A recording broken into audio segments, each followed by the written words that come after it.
کون ہے سراج الامہ کاشف الغمہ؟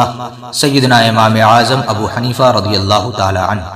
عظیم فقیہ، محدث، مدرس، معلم و مجتہد، بہت عقل مند، ذہین، میانہ قد، خوبصورت، خوش گفتار اور شیریں لہجے والے،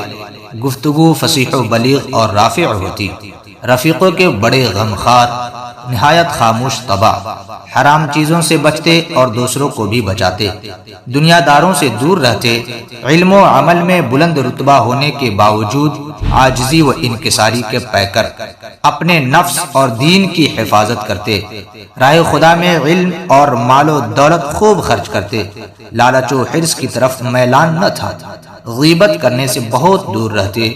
اگر کسی کا ذکر کرتے تو بھلائی سے کرتے، لوگوں سے خیر خواہی، ہمدرد و شفقت کرنے والے،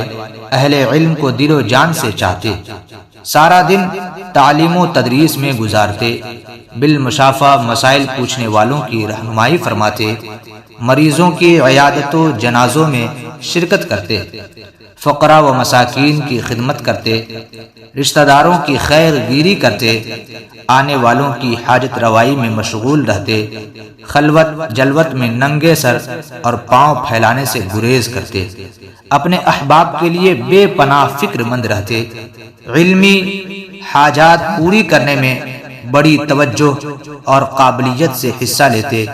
جسے پڑھاتے اس کے دکھ درد میں شریک ہوتے، غریبوں مساکین شاگردوں کا خاص خیال رکھتے، لالچ کا اثر کسی وقت بھی آپ پر ظاہر نہ ہوا، نہایت درجہ امانت دار، معاف درگزر کرنے والے، گھر والوں کے لیے کوئی چیز خریدتے تو اسے اسی قدر علماء کے پاس بھجواتے، کثرت سے صدقہ دیا کرتے،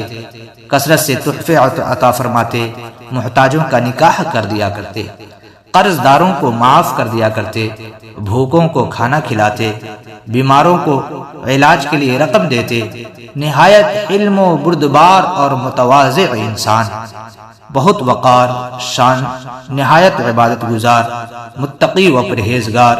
خلیفہ امراء حکام کے تحفے و انعامات کو قبول نہیں کرتے، والدین کے فرما بردار، والدین کے ایصال ثواب کے لیے ہر جمعہ کے دن 20,000 درہم خیرات کرتے، آپ پڑوسیوں ہمسایہ کے حقوق اچھی طرح ادا کرتے، آپ کا ہمسایہ ہمیشہ خوشحال رہتا، اپنے اساتذہ اکرام کا بے حد ادب بجا لاتے، اساتذہ و احباب کے لیے دعائیں مغفرت کرتے۔ یہ ہے ہمارے امام اعظم ابو حنیفہ رضی اللہ تعالی عنہ۔